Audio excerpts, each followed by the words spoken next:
各位，这里就是秒山的山脚下了，请看我身后。我们秒山剑宗会把剑法和招式刻在登山街图里，你们登山的时候可以顺带观摩一番。上次来的时候光顾着打架了，丝毫没注意到这登山街图真是精妙，不同的岔道还能学习到略有差异的剑法。虽然每一条路都能通往秒山剑阁，但有些台阶会画着迷惑性的招式，从而将步入此处的人困住。这就开始出难题了。倘若这些剑谱对朱公子一点帮助都没有的话，您也可以跟随我们上山。秒山剑宗确实底蕴深厚，将登山之道拟化为剑道之路，想必也是无数前辈的毕生心血。入乡随俗，既然是一种考验，尝试下倒也无妨。既然如此，那我们便在剑阁等候诸位了。山顶见。那我们也各自出发吧，我选中间这条路。好的，师兄，那我就选左边这条。等下，你这条路上的剑图有迷惑之法。不愧是画师，林莎姑娘竟然能一眼就看出来，是不是只要没领悟其中的剑意，就有可能一直在这山路打转？一旦没有悟出剑境，便会一直打转，甚至走火入魔。哦，那比一比，看谁先登顶。没问题，这就像是猜灯谜一样，不练剑的人也能看懂，但是悟出其中的剑境会非常困难。如果我闭上眼，什么剑图都不看，直接往上走呢？自然可以登山，不过你能抵挡这种诱惑吗？再而言之，你若是在途中悟出剑道，对你的境界提升将是大有增益的。不瞒林莎姑娘，我祝明朗别的未必称得上绝佳，但悟性上一定是最出色的。这些剑谱图难不倒我。哼，你不如我。那就比一比，谁先登山。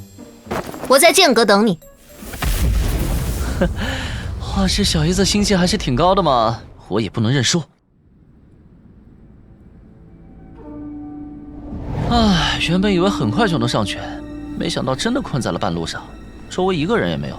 这剑谱图的确有法术效力，连我这种剑境的人都会一不小心沉迷其中，倒是有点意思。若剑境也能因此提升，就再好不过了。毕竟剑醒能发挥的威力，除了取决于剑灵龙铭文能唤醒的力量，也取决于我自己的剑境。剑灵龙有反应。白浅儿说过，条条大路通剑阁，所以右边的天痕剑谱应该是通往剑阁的。剑灵龙不可能对这边有反应，那左边的这条是用来迷惑他人的，还是另有门道？不对，剑灵龙的反应不会有错，这里面一定有些什么。果然是这条路，剑灵龙的反应越来越明显，看样子离那里也越来越近了。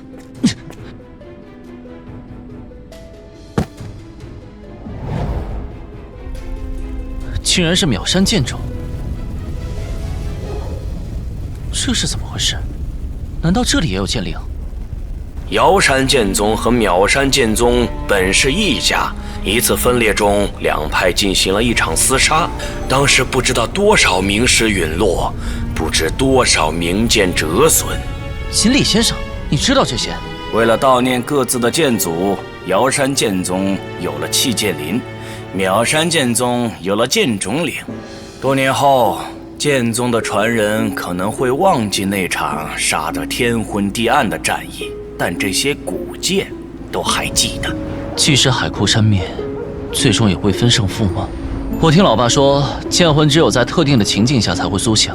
剑灵龙是整座瑶山剑宗的弃剑灵，难怪他会和这里产生共鸣，放大剑魂的执念和意志。